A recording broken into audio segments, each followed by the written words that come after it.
بسم اللہ الرحمن الرحیم۔ السلام علیکم۔ آج ہم بات کریں گے ربیع الاول کی فضیلت کے بارے میں۔ ربیع الاول اسلامی سال کا تیسرا قمری مہینہ ہے۔ ربیع عربی میں موسم بہار کو کہا جاتا ہے اور اس اول کے معنی ہیں پہلا۔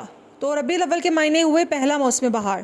موسم بہار دو زمانوں پر مشتمل ہوتا ہے، ایک تو اس کا ابتدائی زمانہ جس میں کلیاں اور پھول کھلتے ہیں، اور دوسرا وہ زمانہ جب پھل پک جاتے ہیں۔ پہلے زمانے کو ربیع الاول یعنی پہلا موسم بہار، جبکہ دوسرے زمانے کو ربیع الثانی یعنی دوسرا موسم بہار کہا جاتا ہے۔ جب ان مہینوں کے یہ نام رکھے جا رہے تھے تو اس وقت بہار کا موسم تھا اور بعد میں یہی نام اس کے پڑ گئے۔ اس مہینے سرور دو عالم و حضور اقدس جناب محمد رسول اللہ صلی اللہ علیہ وآلہ وسلم دنیا میں تشریف لائے، اور یہ مقام کسی اور مہینے کو حاصل نہیں۔ اس لیے جب آپ سے پیر کے دن روزے کے بارے میں پوچھا گیا تو آپ نے اس کی فضیلت کی ایک وجہ یہ بیان فرمائی کہ اس دن میں پیدا ہوا۔ جب پیر کے دن روزہ کو حضور صلی اللہ علیہ وآلہ وسلم کی ولادت کی وجہ سے فضیلت حاصل ہے، تو ماہ ربیع الاول کو بھی آپ کی ولادت کا مہینہ ہونے کی خاص حیثیت کے اعتبار سے سال بھر کے تمام مہینوں پر فضیلت حاصل ہے۔ قرآن و سنت کی روشنی میں اسی مہینے سے متعلق مخصوص اعمال کا کوئی ثبوت نہیں، اس لیے اس ماہ سے متعلق اپنی طرف سے اعمال و عبادات بیان کرنا شریعت میں زیادتی ہے جو کہ ناجائز ہے۔ حضور اکرم صلی اللہ علیہ وآلہ وسلم کا ذکر مبارک ایک اعلیٰ ترین عادت ہے، بلکہ روح ایمان ہے۔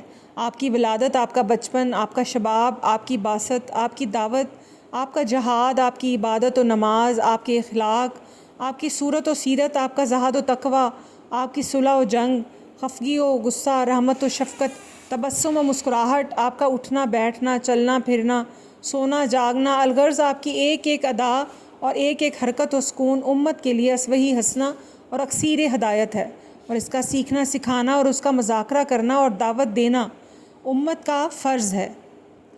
آپ کی سیرت طیبہ کو بیان کرنے کے دو طریقے ہیں۔ پہلا طریقہ، آپ صلی اللہ علیہ وآلہ وسلم کی سیرت طیبہ کے ایک ایک نقشے کو اپنی زندگی کے ظاہر و باطن پر اس طرح آویزاں کیا جائے کہ آپ کی ہر امتی کی صورت و سیرت، چال ڈھال، رفتار و گفتار، اخلاق و کردار اور آپ کی سیرت طیبہ کی تصویر بن جائے، اور دیکھنے والے کو نظر آئے کہ یہ محمد رسول اللہ صلی اللہ علیہ وآلہ وسلم کا غلام ہے۔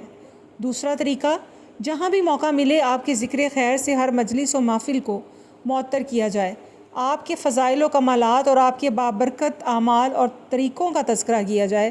سلف صالحین، صحابہ کرام و تابعین اور ائمہ کرام ان دونوں طریقوں پر عمل کرتے تھے۔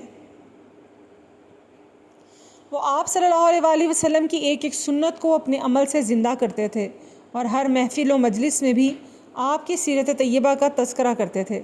نبی کریم صلی اللہ علیہ وآلہ وسلم کا ذکر مبارک انسان کی عظیم ترین سعادت ہے، اور اس روئے زمین پر کسی بھی ہستی کا تذکرہ اتنا باعث اجر و ثواب، اتنا باعث خیر و برکت نہیں ہو سکتا جتنا سرور کائنات حضرت محمد مصطفیٰ صلی اللہ علیہ وآلہ وسلم کا تذکرہ ہو سکتا ہے۔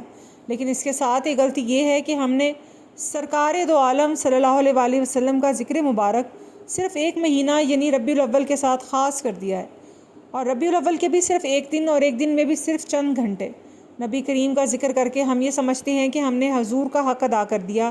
یہ حضور اقدس کی سیرت طیبہ کے ساتھ اتنا بڑا ظلم ہے کہ اس سے بڑا ظلم سیرت طیبہ کے ساتھ کوئی اور نہیں ہو سکتا۔ اسلام رسمی مظاہروں کا دین نہیں ہے۔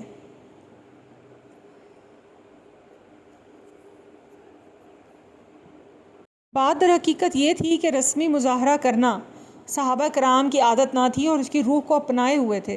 حضور اقدس صلی اللہ علیہ وآلہ وسلم اس دنیا میں کیوں تشریف لائے تھے؟ آپ کا پیغام کیا تھا؟ آپ کی تعلیم کیا تھی؟ آپ دنیا سے کیا چاہتے تھے؟ اس کام کے لیے انہوں نے اپنی ساری زندگی کو وقف کر دیا۔ خلاصہ کلام کیا ہے اس کا؟ خلاصہ کلام یہ ہے کہ اصل ربیع الاول اس کا ہے جو رات دن ہر وقت حضور کو یاد رکھتا ہے، سال میں ایک مہینے کے لیے نہیں، ایک دن کے لیے نہیں، 12 ربیع الاول کے لیے نہیں، جس کی ہر سانس 12 ربیع الاول ہے، جو اللہ کے نبی کی سنت پر زندہ رہتا ہے، ہر سانس میں سوچتا ہے اور اہل علم سے پوچھتا ہے کہ یہ خوشی کیسے مناؤں، شادی کیسے ہو، غمی کیسے ہو، ساری سنتیں پوچھتا ہے، اور سنت پوچھ کر سنت کے مطابق خوشی اور غمی کی تقریبات کرتا ہے۔ تو جس کی ہر سانس سرور عالم صلی اللہ علیہ وآلہ وسلم کی سنت پر فدا ہو، اس کی ہر سانس 12 ربیع الاول ہے، اور جو شخص آپ کی سنت پر عمل کر رہا ہے اس کا روزانہ 12 ربیع الاول ہے، کیونکہ آپ کے دنیا میں تشریف لانے کا مقصد یہی ہے کہ امت آپ کے نقش قدم کی اتباع کرے۔